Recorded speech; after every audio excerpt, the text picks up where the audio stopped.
What was the bye week like for you in regards to self-scouting, self-evaluation of the offense? Yeah, it's a big part of what we do during the bye. We try to do that stuff really on a weekly basis.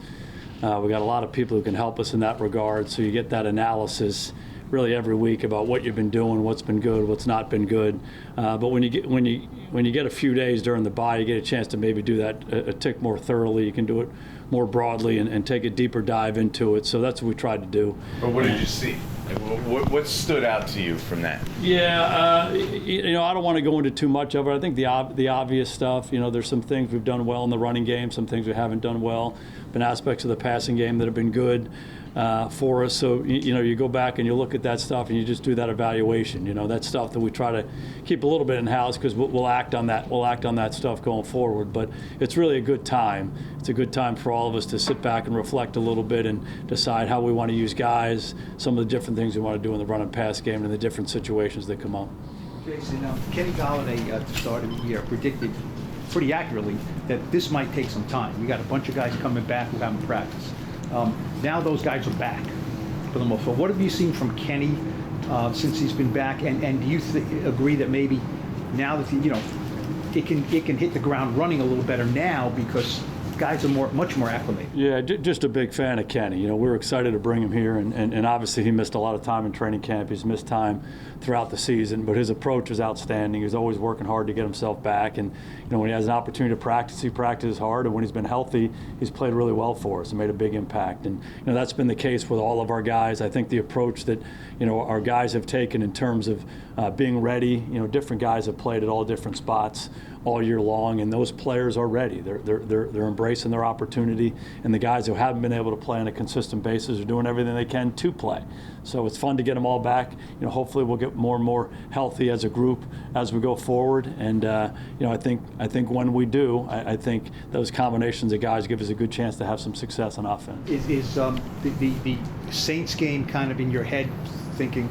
I know you don't want to look back too much, but we kind of had those guys then, and look what we did. Yes, certainly that was a game where we were most healthy, and our guys played really well in a tough environment against a good team. So that's something you certainly want to build on. But each game is unique, each part of the season is unique, and who's ever out there, they have to be ready to play and go have some success for us. And that's what we're trying to do. We're trying to help our team win, and guys have embraced that. How much have you had to maybe change things protection-wise, and ideally you would do, because you probably can't just line up and block them with 5 guys all the time? Like how creative do you have to get, and how much of a focus is that? Yeah, that's obviously a big part of it.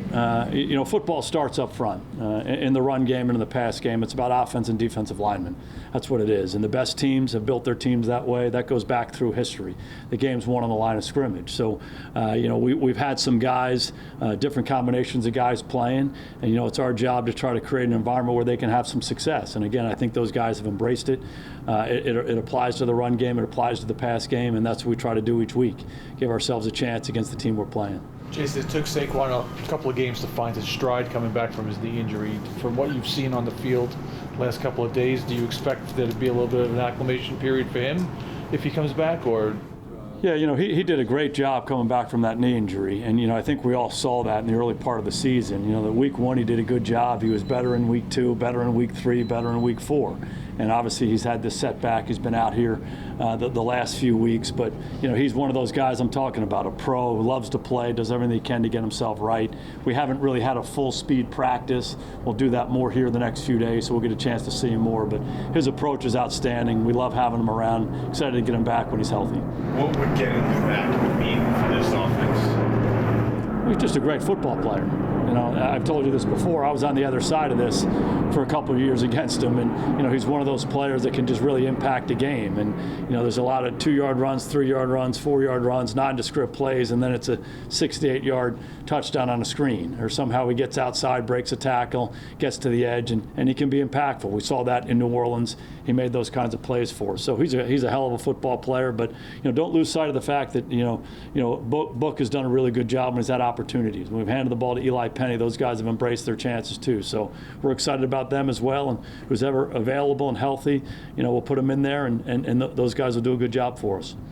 Jason, you just mentioned a minute ago about creating an environment for this offensive line group to do well in. For years in Dallas, you had a different kind of offensive line. And the environment was you just go out there and play, and they're really good players. How much of more of a challenge is it to have to create that environment as opposed to knowing you have 5 guys, you just line them up and they're really good? Yeah, it's just part of where we are. We're trying to rebuild the team. And that's a process. It was a process for us in Dallas at different times. You have to make the decisions to say, okay, we got to allocate this resource because this is important to us. And we did that time and time again, and all of a sudden you built a really powerful, strong offensive line that's still going today. They're really good players, cornerstone players. So that's what you have to do. And in the meantime, you have to somehow, some way create an environment with the guys you have. And the guys that we have here have done a hell of a job. Coming to work every day, practicing, doing everything they can to compete as well as they can on Sundays. And we love that as coaches. We love the group of guys we're coaching. Do you feel like you have 1 or 2 of those cornerstone pieces there? We're in the process of doing that. Certainly we allocated a big resource to draft Andrew Thomas, and I think we've all seen his progression. He's going to be a hell of a football player for a long time. So he's one of those guys. But again, we love all those pieces up front, and we're excited about the challenge we have this week against Tampa. Jason, in the game notes, there was this little stat that said Graham Gano was second in the league with 19 field goals. What do you got to do to better in the red zone so you cut down on the field goals? Yeah, I think it's all the stuff we've been talking about. It's about winning up front in the running game, to have some success in the running game, to create some matchups that you like in the passing game, and then just the efficiency down there to be able to throw and catch and make the plays we need to make. And I do think we've made progress over the course of the season. Last week, I think we were 0 for 2 in the red zone, but they were kind of third downs that were a little bit out. But I think there's been a trend upward here the last month. I think we've been 2 out of 3 scoring touchdowns in the last 4 games, so that's better and better and better. It comes down to us trying to put our players in a great position and then executing. In your game plan, what's the balance between stopping what a defense can do to wreck the game versus you dictating what you guys can do to make big plays? Yeah, I think that's a balance for everybody every week. You're always trying to find what that is. The best teams, do what they do. And the teams, the units on the other side have to defend them. And, I think it's rare that you can just simply do that week in and week out in this league. So there's always a balance. Typically, players on the other side are guys who can wreck the game. So you have to be mindful of those guys and what those matchups are. But the better you get, the more you dictate. And that's the goal that you certainly want to have. It's a couple weeks back now, but what did you make of Kadarius Toney getting 1 target in that Raiders game? How much of that was what they were doing, maybe him being banged up a little bit, or just sort of the way it played out there? Yeah. I think the biggest thing about that game was they're pretty stout up front, and the game they want to play is rush, go get the quarterback. The game they don't want to play is direct runs. They don't want runs right at them, and that's the way they're built. And again, I know that scheme well. I've been around that scheme for a long time, and you don't want to let those defensive end players destroy the game. And I thought we did a good job of that. Our guys were physical up front. We went north and south against them. I think we had 8 drives in the game. We scored on 4 of the 8 drives, and a lot of that was, north and south. I thought DJ did a really good job in that game. I think we only threw it 20 times. He was 15 out of 20. I think he threw the ball away 3 times. So really handled himself well. We played the game on our terms, and if you had followed that defense up to that point, they'd been playing the game on their terms. And so that was an important thing for us. And the byproduct of that is limited touches for all the receivers. And unfortunately, sometimes that's the case, but our guys embrace their roles and do what we need to do to help our team win. Jason, you guys have been leaning very heavily on Booker. If it flips and Saquon is the lead ball carrier, does that dramatically change what your running game looks like and what you're calling for a different player? Oh, I don't think necessarily. One of the things you love about both those guys is they can really do whatever you ask them to do. And so our run game is going to be a collaboration of what we feel good about up front on the edges against the team in the front we're going against. And, we can ask Book to do anything, we can ask Saquon to do anything, and they'll embrace it, and they're physically capable of doing it. Last one. Can you do anything to get the flight pattern changed? Yeah, it's a beautiful day, though.